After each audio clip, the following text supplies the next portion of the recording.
Good evening, ladies and gentlemen. Welcome back. Welcome back. Hello, everyone. Hello, everyone. I am your host for the night, Brady Robinson of Robinson Empowerment Group. We are on day four. Day four, guys. Can you believe we are at day four? Tonight, we are going deeper into the ugly truth about divorce. Hello, guys. Come on in. I see you guys coming in. Thank you. We are talking about tonight, day for getting help through your divorce. Hey, guys, it has been a powerful week. It has been a very interesting week. It has been a very heavy week. If you haven't had a chance to subscribe to the channel, go ahead and hit that button. Go ahead and like it. If you want to ask someone to get on, this is a great time to do it. Real quick, we'll go over the last couple of nights. If you have not been jumping on every night, you don't want to miss. You want to make sure you go back and catch up on each topic. On Monday, we talked about heading towards divorce, hiding the truth. Day two was pride, shame, and embarrassment.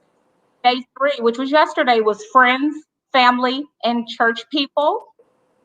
And tonight we are talking about getting help through your divorce. We are digging into the Ricardo Miller story. This is his perception. This is his story. This is his version of him speaking boldly and honestly and transparent in regards to a divorce that he recently went through. He married in 2000, as we learned this week. He was 25 years old when he got married. He was 42 when he divorced. He filed for divorce in 2018. And each night has been action packed to so many nuggets and things that he shared, and how he has been able to overcome a lot of the crisis that he's went through. So without further ado, I'll go ahead and let him introduce or say something about himself, and we're going to dig into these questions. Coach Ricardo, how are you today? What do you have for us today? Brady, first and foremost, let me thank you for giving me your week. I know your kids and your schedule demands you make some things move around to be able to accommodate a full week like this because you're a busy woman. And so thank you so much for giving me this time to be a part of this conversation, this talk. I just felt as though this was the right timing to go forward with it. And based on the high level of emails and text messages and DMs that was coming to me over the past couple of days, it's just been a reassuring factor that the timing has been right and is right for us to have this conversation. So I'm looking forward to the night. And so if you guys are watching, if you have a question, please feel free to put a question in the comment box section, and we will answer your question if it falls within the subject matter of tonight or any previous night that we've already talked. So we have one more night after tonight, but tonight I'm looking forward to this talk, Brady. Oh, thank you. Thank you. And again, thank you so much for taking such a bold step and measure to come and, just give your side of it. Thank you, Ashley Cotton, for joining in. We have Felicia James John Pierre joining in, Della Major. Like you said, go ahead and drop your questions or comments. We will get to them. We are going to get started because we do have a very, very deep and interesting night. I believe that it is going to set someone free and give them the help they need. So tonight we are talking about getting help through your divorce. So first things first, how important was it to get pastoral counseling during your divorce? Brady, pastoral counseling was very, very important for me. I'm a Christian. I'm a minister. I've been a believer in God's house for more than 25 years, and so pastoral counseling, Christian counseling, was very, very important. And so I've been fortunate enough, Brady, to have some good pastors in my life. My local pastor at my church here in Dallas have been there for me and helped walk me through this season of my life. In addition, I'm extremely grateful for my spiritual father in the Bahamas, who have been there for me.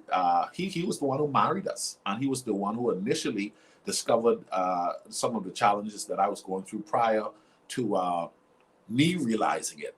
And so having sat at his feet over the years, getting wisdom from him was tremendous blessing. And then I have an array of distinguished pastors and leaders who have advised me and that have been really, really instrumental in helping me to walk through this season that I found myself having to go through. Uh, Pastoral counseling, I think, is extremely important. Something I learned about pastoral counseling, though, that not all pastors are qualified to counsel. Mm. Okay, and not all pastors should counsel. And I think that I learned during this time that some pastors are smart enough to tell you that.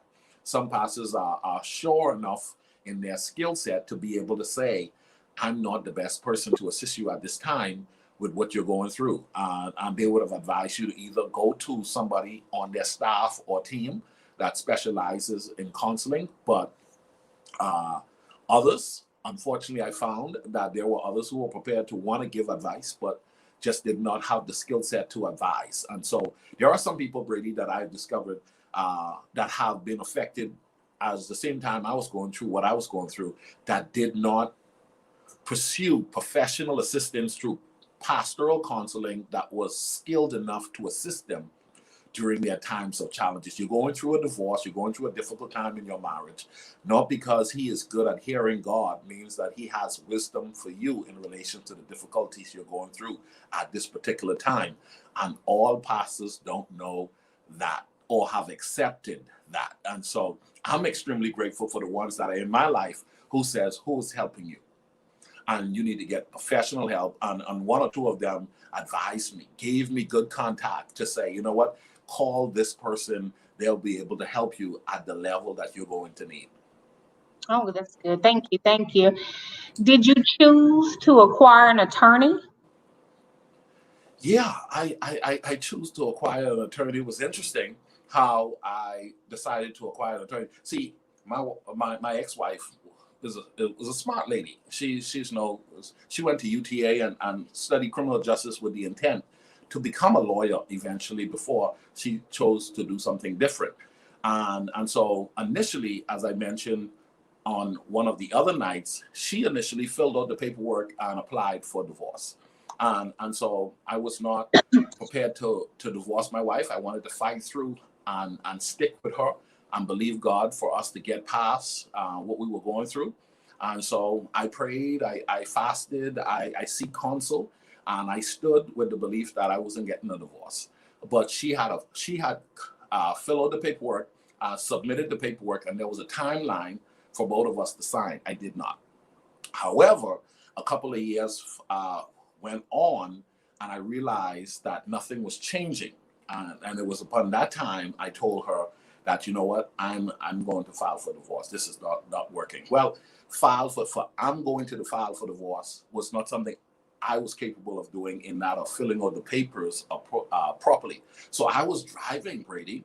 I was driving one day, and I decided, I saw an office says law office. Mhm. Law office, and I just decided to pull over in there and walked in and says, do you guys do divorce? And the lady said, yes, I can get an attorney for you. And he came out and he said, sir, what are you needing? And I went through the process. I cut a check and went ahead and signed and said this was going to be a non-contest divorce. Both parties totally understand and have accepted that this was going to happen. And the terms, I believe at the time, I thought was mutual. I got out of that office, had already signed all of the papers. He said, well, we'll see when this document goes to your wife at the time. Brady jumped in the car, and I gave my ex-wife a call, who was my wife at the time, and said, hey, I went ahead and I had a lawyer fill out the paperwork and submitted the process, so you don't have to go through that process again. So it will have been the same agreement that you both, she's smart enough to know everything that's in the paperwork. If you don't agree with it, just change it. And I told her, I said, I got a lawyer. And she said, you got a lawyer? On me? You got a lawyer? Hung up the phone, and I Mhm. didn't know what that meant. And 2 days later, my lawyer says, well, she just acquired a lawyer. And I said, well, no problem. He said, not only is she acquiring a lawyer, it's now contested. It's the rules of the game has changed. Well, the rules of the game changing like that, that was extremely difficult to deal with because my intent for getting a lawyer was not to go after her in any way. My intent of getting a lawyer was to eliminate me now wanting to go with the divorce because she was not changing her ways to have me to believe that this marriage was going to work.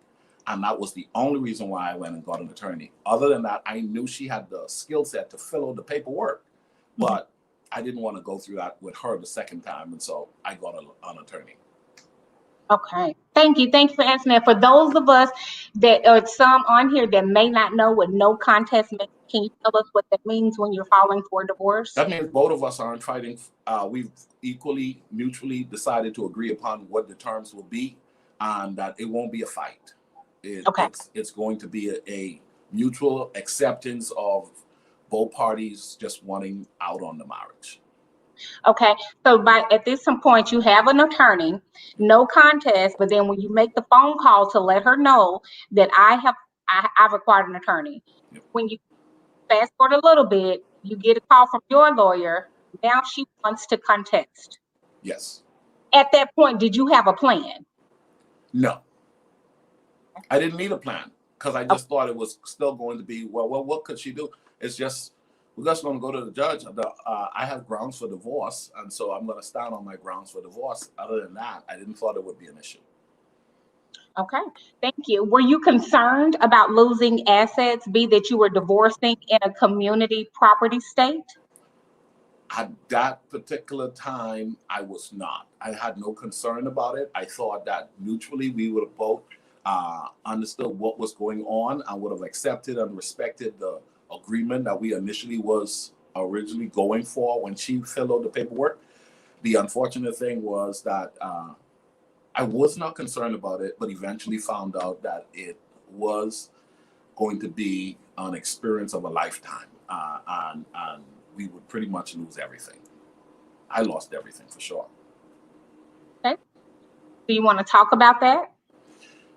House what was the big thing that you lost? Something that you didn't think you would lose, or you hadn't? House gone, property gone, ministry gone, business gone, savings gone, 2 extra cars gone, just a bunch of stuff gone that I thought we had worked for years to acquire, all gone.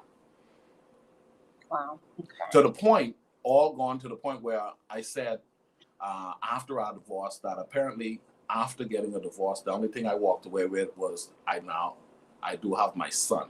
Other than that, I didn't carry anything. Thank you. Now, at this point, you have an attorney, but when you got your attorney, what was that experience like for you? The attorney thing was terrible because all I got an attorney for was to fill out paperwork. That's really all I got an attorney for. I since learned that if you're going to get a divorce attorney, make sure you get a skilled divorce attorney. She went and got a pit bull. Her attorney was a beast.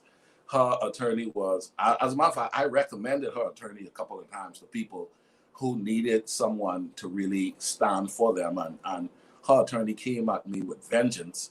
And I spoke with her and I said, it wasn't necessary to go to this extent. And it's amazing when you're going through divorce, how someone you said you love, who you sort of made a commitment to be with for an eternity, but now for whatever reason, you're having to come to the conclusion that this isn't working, to see what they can turn to or the behavior that can show itself is crazy. I mean, nothing short of crazy. And so when I got the attorney and didn't realize I didn't get a divorce attorney, my attorney, they could do all things at that office, but they did not specialize in divorce. The law office I went to actually specialized in bankruptcy. And she went to a lawyer who came out of a law office that specializes in divorce. And so it was a terrible experience. The whole court thing, the last time I was in a court, I was a kid in a gang and walking through those halls was terrible. It was horrible. I couldn't imagine myself. I didn't thought we would have to go to court because it was going to be non-contested. Now we have to go to court, and there's a case being made up. And she was my administrator. She was the person that did all the paperwork and everything. And they came at me with a vengeance. And it was heartbreaking to see. And I was walking out of court, and I said, you, the judge, and this whole system is unfair. I never intended for this to be like this. When we're here because of your behavior, not because I wanted a divorce, because of my will, but because of you choosing not to want to do the best things that would build for a healthy, long-lasting, respectable marriage. And so it was hard. It was hard having the courts just go through it all and having to decide what was going to happen. And so the judge said that he would get back to us and submit his findings. And he came at me like you would think I was the problem in the marriage, but he threw the book at me and a couple other things. And so I since learned that, the divorce system for the most part does not work favorably for guys. And I've since started studying the concept of divorce and the courts. And the reason for it is there have been men who have taken advantage of once leading their families and their wife, and then wanting to leave and being the professional, and the court system have to cover the wife and cover the children because the man is doing a lot of crazy things that's wrong and that's not right. But in court, my lawyer was so weak that my reason for coming to court, he had them shut down because they said I needed evidence, and the people who knew of what she was doing all said they would not vouch for it and appear. And so it was my words against hers. And she says, I'm not agreeing that that's the case. We're going into court, and it's going to be irreconcilable differences. I said, that's not biblical. Irreconcilable differences is not biblical, but we're here now, and y'all gonna take everything from me. And so, you know what? I'm young enough, healthy enough, smart enough. God's hands was on my life. I'm gonna bounce back from this. Y'all can take what y'all want. Go for it. That's it. That's good. I do have a question that came from the chat, and they were asking, what is the reason that it went from contested to not contested? Because she said because it was before, it would have just been mutually agreeing upon what we would how we would deal with everything. Well, okay. It went to contested, saying that my reason, she don't want that to be the reason for the documented why we got a divorce. She did not want that to be the documented reason to which we got a divorce. And that was one of the reasons. In addition, this is what she wants. I didn't even know about that whole process, but she came prepared, knowing what she wanted. I didn't have a list of what I wanted, and they took me to the cleanest, fellas on the street would say. Wow. Did you feel as though you were treated fairly in the judgment? Not at all. Not at all. Not to the degree I was treated so bad in the court. I said, now the court's wrong for what they've done to me.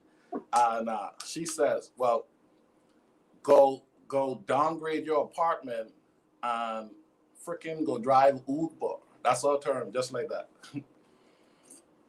Go drive Uber to beat that expenses because you gonna deliver. That was from the courts. And my lawyer was so weak. I wanted to tell my lawyer, listen, say something on my behalf. Listen, why aren't you saying something? Say something. Listen, say this. He just letting the thing go. So anyhow, my lawyer at the end of the day said, well, it's only 13 months. How long was the court process? How long were you guys going back and forth to court? 3 times. Did you ever consider firing your attorney and acquiring a new one?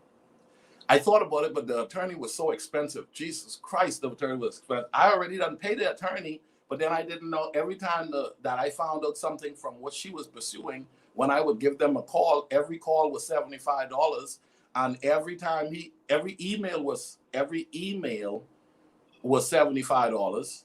Every call was $75. And then when we met, I said, hold on, we got to go over this case. To meet was $250. In addition to what I already paid y'all. I was like, this thing is crazy. So somebody recommended me a stronger attorney that was highly recommended, that they felt as though would have presented my case better. And I said, you know what? I'm already here. I'm going to roll up my sleeve, prepare myself to handle whatever comes my way. And it's just going to be what it is. Okay, thank you. What mistakes did you make in getting help during your divorce? One, I should not have just driven into an attorney's yard without doing my study and research on understanding the role an attorney plays in the picture, and then knowing my ex and her feelings about when an attorney is acquired. And then I should have also made sure that when I got an attorney, this is what they do. This person knew how to represent me in the proper way. I did not do that correctly. That cost me a lot. The second thing was that I did not know how much of a loss it would be. You know, somebody cracked a joke one time. One of my friends called me and he was trying to make me laugh, and he said, they say it's cheaper to keep her. And I was like, that's what they say. It's cheaper to keep her. But I felt as though that even though I did not know how to go about the court system, that I think I navigated it well initially, because I did not allow that to break me as well. And so I came out of it clear and pure-hearted and genuinely prepared to just address the issue at hand, and says, you know what?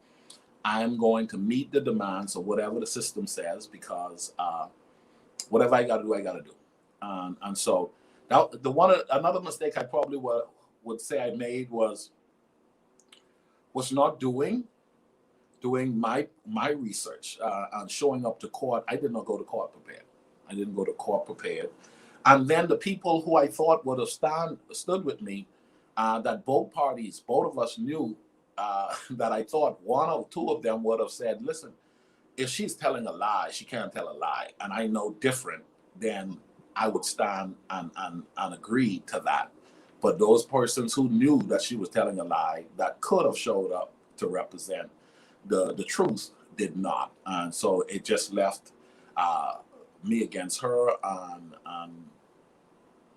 And so the mistake I would have made, I didn't document anything. I mean, we were going through a bunch of crazy stuff. So I just didn't feel that way. I didn't want to go through the, I've never been the kind of guy who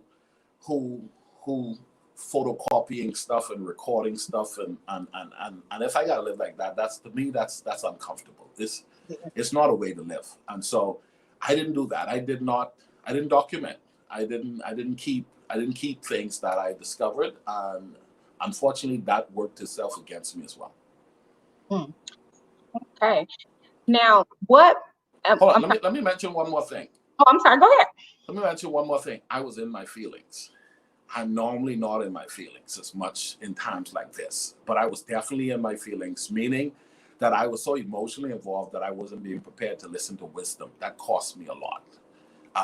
Wisdom was available through incredible people who could have helped me had I just decided to bite the bullet and not let my feelings overtake me during the court process, and just say, let it be what it needs to be. And that was feelings. I don't care. Just let it be. That's feelings. That's going to come back and bite you.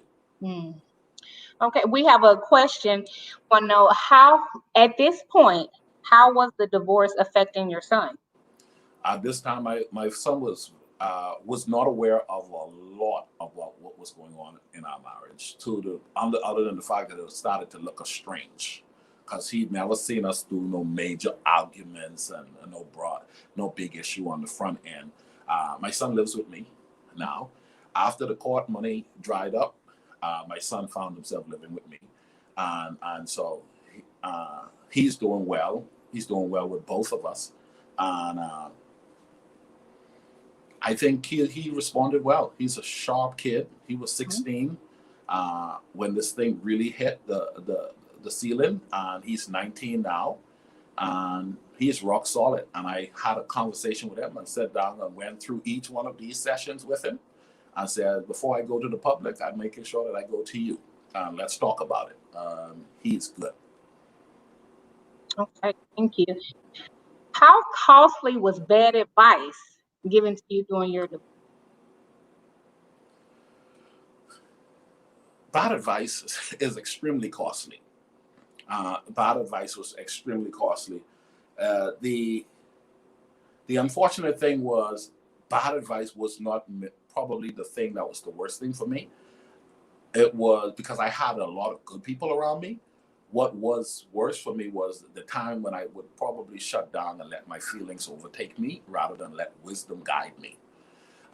Anytime wisdom would guide you, you're going to win in a situation. Anytime you let your feelings guide you, you increase your chances of failing or losing. And I think during this particular time, I allowed my feelings to overtake me during a number of critical times when I probably should have equally submitted to counsel and allow them. As a matter of fact, after the courts, I started to listen again to counsel to the point of photocopying checks and documenting different things and so forth, because I was now starting to be advised, and I decided to listen. So I really wasn't the guy who ended up with a lot of bad advice.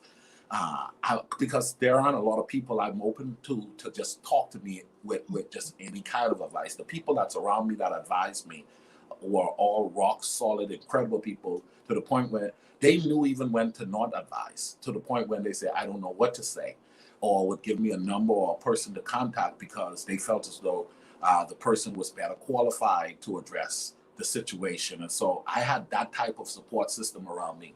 The unfortunate thing is during times like this, your feelings can get so in the way that once again, it dismisses wisdom and cause you to get yourself caught up in the pit.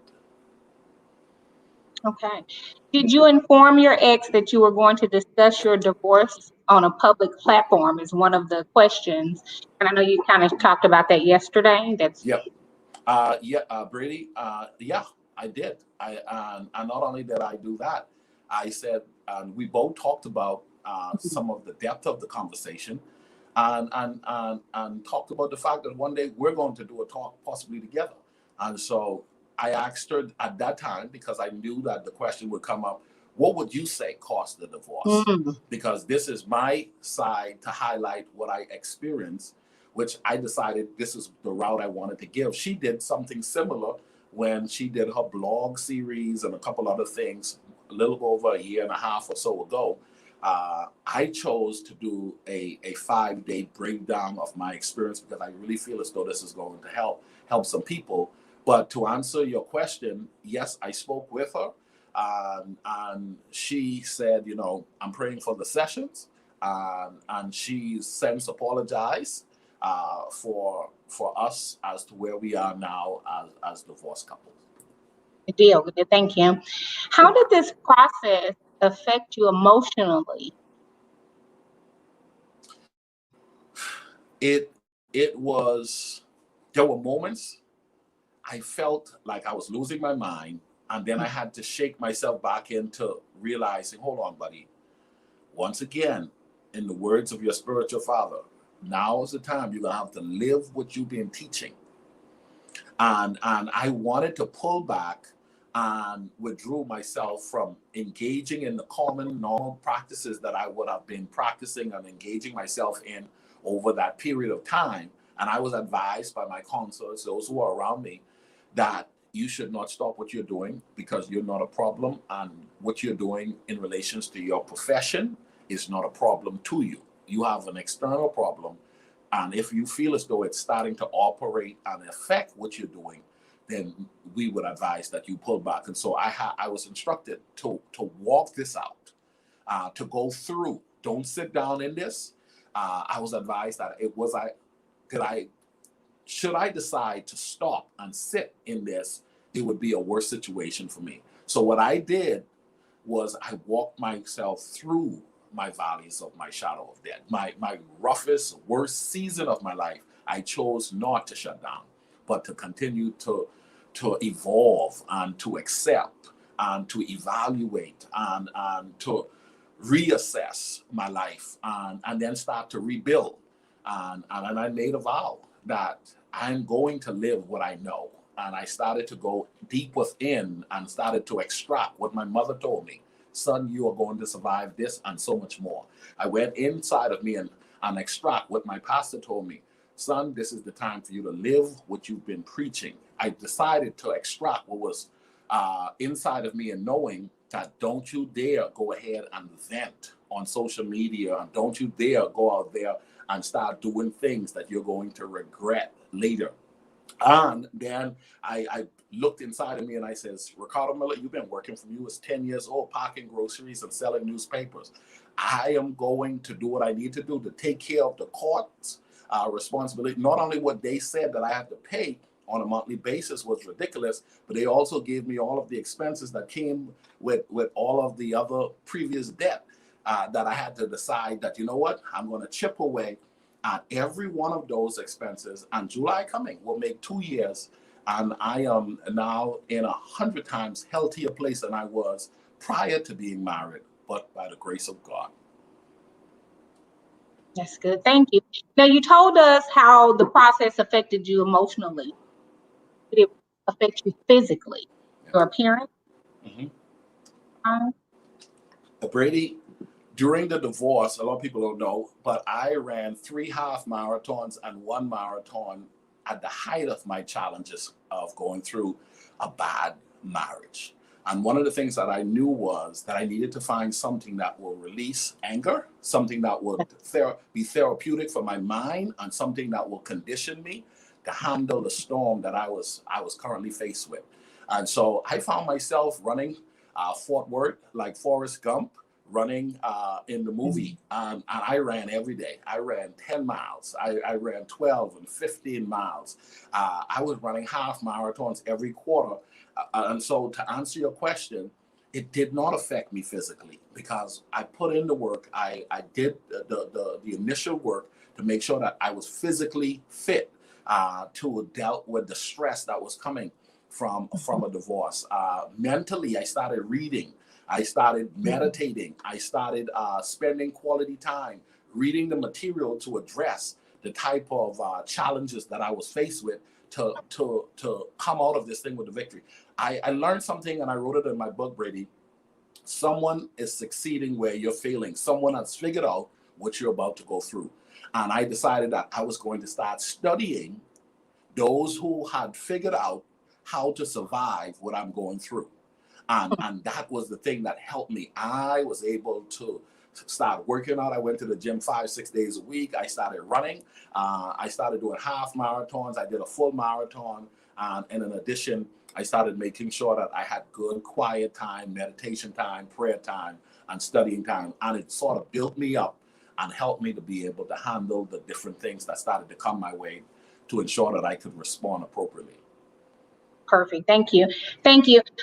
One of the comments was, and I would like to ask as well, as a man, how long did it take you to overcome the emotional part of this process while you're getting help through your divorce? Well, one of the things she said was I wasn't emotionally intact. I was not as strongly emotionally connected, and that was one of my negatives to her. And it's because how I'm built. I'm built on 2 parts. I'm part emotions and I'm part reason. I'm a little bit more reason than I am emotion at times. And so, how did it affect me? It affected me, but because I had solid reasoning skills, my solid reasoning skills allowed me to make the commitment to follow the guidelines of my therapist. My therapist advised me, here are the things you need to do to keep yourself in a healthy emotional state, physical state, psychological state. And so I did not allow my emotions to overtake me. But once again, I allowed a professional to come in and help me to understand what was going on with my emotions. And be it that my emotional, uh, the inability to connect with her at a higher level from an emotional standpoint is one of her complaints. I had to learn, okay, Madam Therapist, please let me know why I am the way that I am. I want to know. And so sitting down in the therapist chair, I was able to discover, you know what? I'm a lot more reasonable than I was centered around the feelings. I'm not a man who's caught up on I don't throw tantrums, and so Right. you couldn't get me to break as easily because I think my way through the process before I feel my way through a process, and that's good and that's bad. And so for a woman, she needed more emotional connection, and I Mhm. did not, according to her, did not bring enough of that to the table. That was one of those complaints that she highlighted to me. For those of you inquiring, I wonder what she would say. That was one of her things. And so when it came to my emotional, healthy position that I feel as though that I'm at and continuing to grow within, professional assistance has helped me to keep myself in a good place, along with some good spiritual counselors, and along with taking the time to heal, taking the time to self inspect. I'm not blaming her. I'm not blaming the world. I'm not blaming anything other than the fact of a decision was made. And now I am here and I'm choosing to get myself whole enough to be the kind of man that I need to be moving forward. And you mentioned that during this time you did a lot of reading. Yeah. Who were some of the authors that you were reading? Who was pouring to you at that time? Thank you, Brady. I was reading. There's a book called Human Behavior, Okay. and I think it's Michael Gladwell, phenomenal author. I started to study the five signs of emotions. I started looking into a number of books on renewing your mind. The Battlefield of the Mind was one of the books I pulled back out. That was a Joyce Meyer's book. I brought back a couple of books that really was helping me to address what I felt as though some of it was spiritual warfare, and allowing me to sort of like remove carnality. So I went through a year and a half, 2 years with no TV in my home, and so forth, just to make sure that I was detoxing well. And I really fell more in love with the Bible during that time, because the principles of the word started to come alive in my life to help me to be able to sustain what I was going through. Okay. Good deal. Thank you. Thank you for answering that. You mentioned, I'll make sure we get that in the chat for you guys that are asking, Human Behavior by Michael Gladwell. Thank you. I see that you selected authors with the title of books and interest of what you were going through. Was there a particular speaker that you honed in on during this time through the Drive University and podcast? Yeah, the speaker I would say it would have been Jay Getty, and he wrote a book called Think Like a Monk, and his whole thing is just self consciousness, self awareness, self discovery, and just sort of like self owning of oneself to the degree where really most of what we're complaining about we shouldn't be complaining about. So it really helped me to get my head right, so that I can get my life right. Okay. I have a question that I want to ask you. You said what tonight, guys, we're talking about getting help through the divorce. Of course, we're diving deep into the ugly truth about divorce. Remember, if you have any comments or you have any questions, and if it's relating to tonight's topic, we will definitely get to those. But Coach Ricardo, I wanted to ask, while you were going back and forth to court, at this time you've attained a lawyer, you're going back and forth to court. Of course, we know divorce is not final on the first court visit. Had you started to have second thoughts? No, no. I knew I was going to get a divorce because I told her I was going to get a divorce if she continued, and she wear that thing out like you couldn't wear the thing out. I think she wear that thing out so bad. I told a friend of mine. I said she burned the bridge. She increased the water that was in the pond below the bridge. She put crocodiles, alligators, and she put some what do you call them, piranhas inside of the water under the bridge, and she made sure nobody was living on the other side of the bridge to even get a rope to get the bridge starting to go. So there's no bridge building back in regards to us. And so during that time, there was no thought of this is a mistake. I never wanted to go in court. I never saw myself going back to court for anything at any point. And so to have gone to that point was hard, but it is what it was. Okay. During this time, we're getting help through the divorce. You're talking about the court. How was you and your ex's relationship at the time? Man, it was bumpy, man. She was not having a good time because I made up my mind. I made a decision. Initially, I think I was a little weak, but I was weak because I probably didn't know how to respond emotionally. Because one part, you almost trying to act like you want me to be physical. I ain't gonna be physical, okay? That's not gonna happen, okay? I told my mama I ain't getting arrested. No, you could be however you want to be. I'm not gonna go local, okay? No. And so, she had her way for a long time because I complied, probably more than I needed to comply. I thought going head over heels was the way to go, but head over heels sometimes is the way for abuse. Okay? Okay. Head And over wait, heels. explain that a little bit. Break that down. Excuse me. Break that down a little bit because remember, we have a very diverse audience watching tonight, and we do have a lot of men on here, and they are so glad that you are sharing this platform and having a voice for the men. Explain that when it can get physical, or they want you to get I physical. took my time. I took my time to get married. I was not. I did Mm. not rush the process. Oh, So when I made up my mind to get married, I didn't get made up my mind to get married on love first. I made up my mind having loved, but making a decision. I said this before. It's worth saying again. The marriage vow is more a decision than it is a feeling. And so once I was married, I was head over heel over my wife. I was 100% in. And so that old adage, happy wife, happy life, just yes, dear. That's what I heard in churches. People were like, just say yes, dear. Just yes, dear. Yes, dear will ruin a good woman and destroy a good marriage. okay. Okay. Okay. So I was head over heel where I didn't realize that there were moments in my life where I was not taught how to have a moment to stand up and be strong and to address things that need to be addressed and to sort of not be ran over. Now, don't get me wrong, I ain't no punk, but at the end of the day, this is my girl, this is my wife, and I'm trying to be the guy where, you know what, as long as it doesn't violate me as a man, you know what? Have what you desire, have what you desire, have what you desire, have what you desire. I wrote in one of my books, there's purpose in no.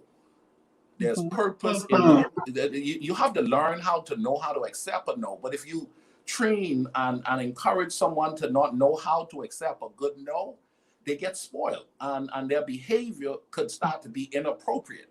And so I probably was weaker than I needed to be in responding like the man along the way, to know how to love and to have a stance, to know how to be emotionally connecting, but to know how to say to her, to RJ, and to anybody else, the no, no. And so probably once again, I personally believe I was head over heel to the point where I allowed things to go further than they needed to go. As a matter of fact, one of my spiritual moms, she said that some of your behavior is causing what's happening because you're not what they call, the old people used to call, putting your foot down. Okay. Putting your foot down. But the truth is, putting your foot down in some instances could be considered abuse. Yeah. Putting your foot down could be considered brutal. And so there was this fine line on how do you put your foot down, and then you got people, and she played on the fact of, I'm a bigger guy than her, and at one point she said he was in a gang, and what the hell has to do? I was a gang when I was 17 years old. But so there was these pull back, Ricardo, because the whole system wants to look at you. Her family wants to look at you like, are you aggressive? The court's talking like, why are you gonna say if I was in a gang? I am 42 years old. Why are we talking about me as a teenager? You gotta be kidding me. So to me, those were ways where I think I was probably being judged under the terms how other men were. But at the same time, I was trying not to be that angry man. And so I shut up more than I should have shut up. I bowed more than I should have bowed. I gave in more than I should have gave in. And I thought I was being a nice guy when I was being a weak guy. And I was saying more yes there. And the yes there was causing me in the long run to lose my wife, because when you asked her behavior, when I decided to stand up and say enough is enough, she started having tantrums. She started having tantrums to the point where it was behaviors that were inappropriate. And my pastor had to call her and say, pull back, sister. You ain't got to go like that. And my mother had to call. This ain't necessary. But she was gone. And it was because when you're having tantrum is birthed out of you wanting to have your way. And if somebody decides to not let you have your way anymore, which at that particular point I decided that I wasn't bowing. Okay. During this time, do you feel that she was purposely trying to defame your character? Heavily, hugely, guaranteed. And it was so hurtful. There were times I wanted to get angry because, Jesus, this ain't my fault. Why am I being perpetrated as the bad guy? And it was because seeds were being planted that came across to make me look like the bad guy. I've had people, well, it's because you were traveling all around the world. That's what you needed to not travel. Well, why is it that my travel around the world? I don't agree with that. I don't think every woman who has a man who's traveled a lot is a cheat, is a liar, is a fighter, is an angry person, is a person who just no. I don't think traveling by itself will ruin a marriage. I think it increases the chances of a marriage having difficulties if you don't know how to nurture that. So on numerous occasions, I was the guy who would I get off a plane, come home, cut my grass, go on a date night, pick my son up, take him to karate, go ahead and have breakfast on the patio the next morning. I thought I was the checklist. When you talk about a checklist, I'm a checklist master. I love checklists. But once again, there are some women, no matter how much you have a checklist, if, one of the things we talked about, and her and I spoke about, and I says, Bishop Jakes talk about the 80-20 rule. Yeah. What you're talking about is to 20%. Yeah. And what you're gonna do is you're gonna lose an 80 because you're talking about 20. I ain't perfect, so I don't have 100%. You stick with anybody long enough, nobody has it all together. No.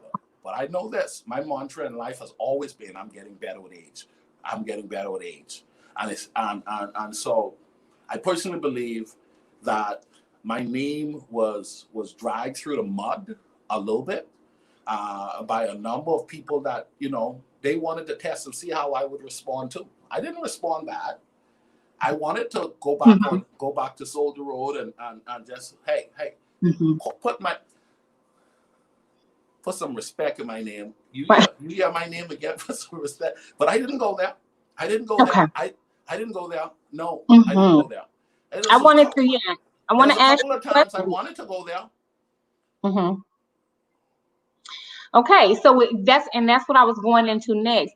Feeling that frustration at that time, feeling and knowing that she was purposely trying to defame your character, did you try to defame hers? Never. Would you say that? She would say that because I told her only 2 reasons I got divorced. 2 reasons. I got nothing else to say.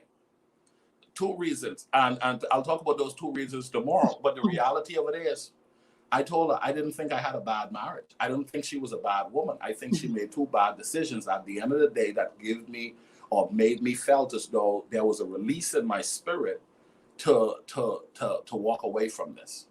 And I had given it I'd given it a second chance. I gave it a third chance. I gave it a fourth chance. I gave it a fifth chance.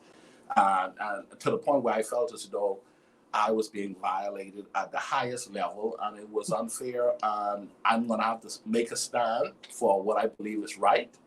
And I end up getting through the mud. I ended up getting, oh man, you talking about was a hard blow. But no, and to this day, I still won't talk bad or negative about it, because the truth is she's my son's mother. And I wouldn't have anybody to talk about. I wouldn't let nobody disrespect her in the presence of me, no matter if she's my wife or if she's not my wife. She's a woman. She's God's child. And she was my ex-wife, and she's my son's mother. So I would still not let anybody disrespect her, even after the fact that we're not together and we'll never be back together. Okay. Okay. This has been a very deep interview. Thank you so much for sharing. But I do have one last question. As an effective living life management coach, how important is it to getting expert advocates during a divorce? Brady, I think the the the more professional and highly skilled a person is, and what they do in relations to you going through your divorce, if you have access to them, embrace it. I would say get the professional help. And sometimes the professional help goes beyond my sister, cousin, brother, auntie, uncle could do this. But if they're not professional, you may just want to go the full professional route.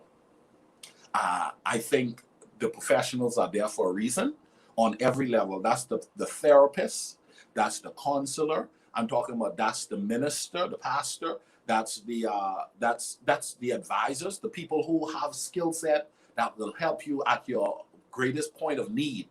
But not just people who you're familiar with, not just because we're buddies means that you can talk into me during this particular time.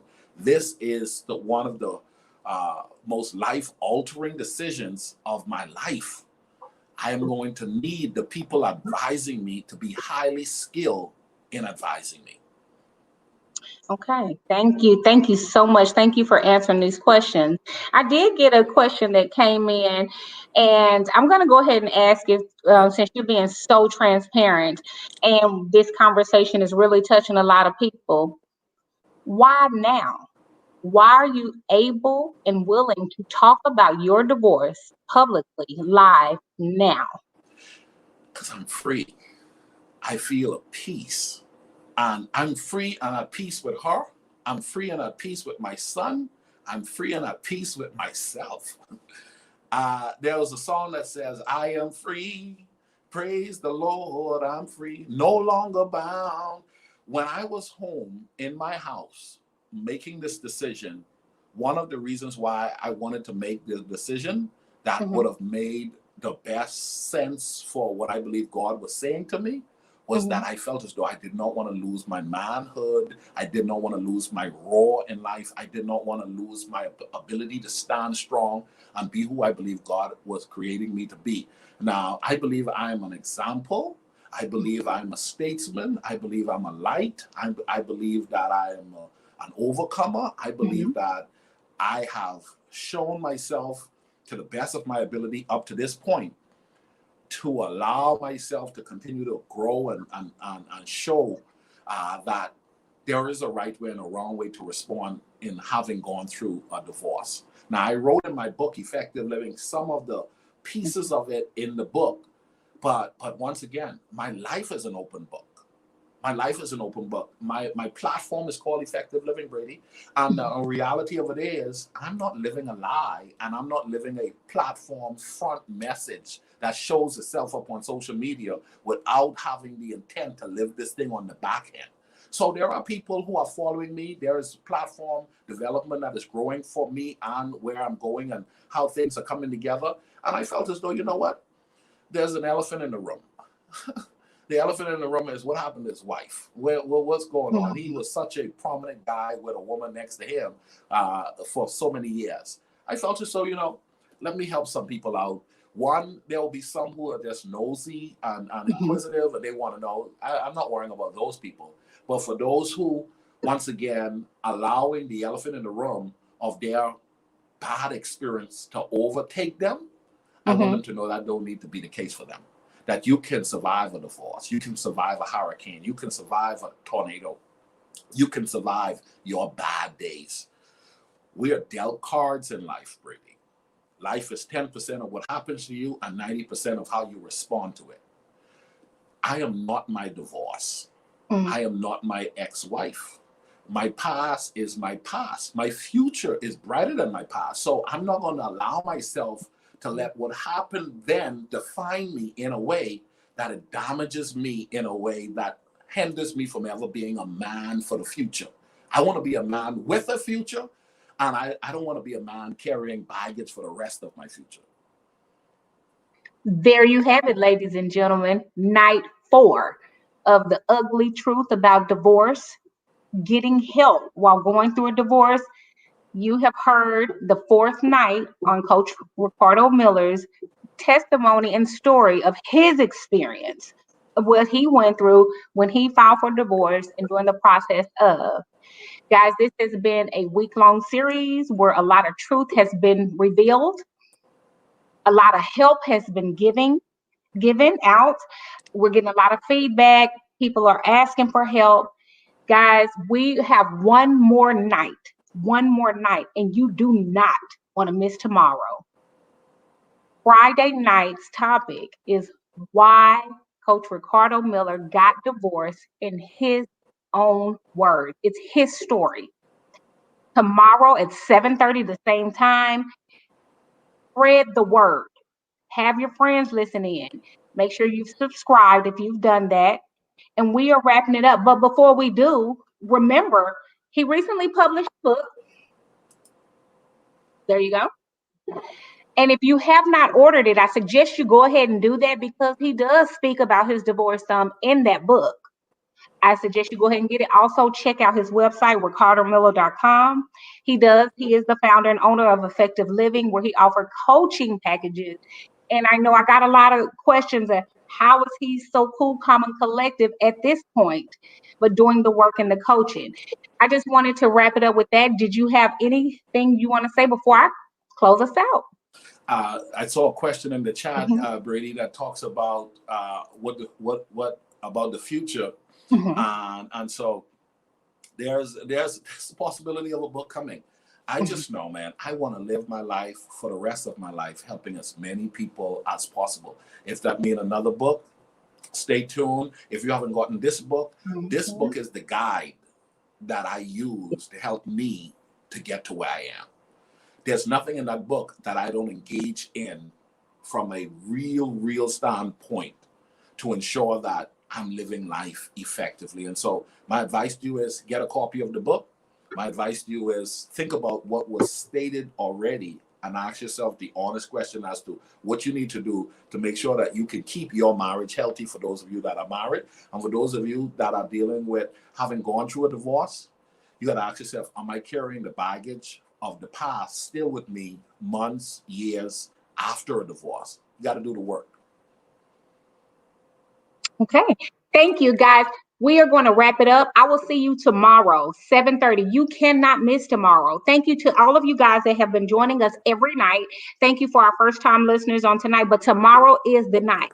That's the closing. That's the grand finale. This is where he tells his story and sheds some light on why he chose to walk through this process in this ugly truth of this ugly word called divorce, that we know nobody gets married to plan to divorce.